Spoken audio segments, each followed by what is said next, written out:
I never thought the worst day of my life would start with a text from my therapist.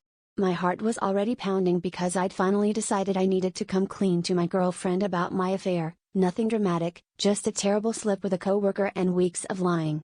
I rehearsed the speech 100 times, sweating through my shirt, only to get a message, "We need to talk." All three of us. My girlfriend was copied in. It didn't make sense until she showed up at my apartment, looking more nervous than angry. She sat down across from me, knees bouncing under the coffee table, and I blurted out, "I have to tell you something." She cut me off. "So do I." She told me she'd been seeing someone else, too. But it wasn't just anyone, it was my therapist.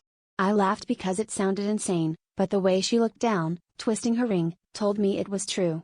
She said she'd started seeing him for help after things got rocky with us, and one thing led to another. I felt sick. I paid this guy hundreds just to have him sleep with my girlfriend. Before I could process, my therapist called, on speaker. He said, in a voice I'd trusted for months, that the three of us should work through this together. He wanted to run a session, right then, with both of us present. My girlfriend nodded, eyes shining with hope or guilt or both. I couldn't decide if I wanted to punch a wall or just walk out and never talk to either of them again. But I stayed, because I needed to hear what they had to say, needed to know how deep this betrayal really went. He started talking about honesty, about the constructive potential of radical vulnerability. I realized I wasn't angry at them for cheating.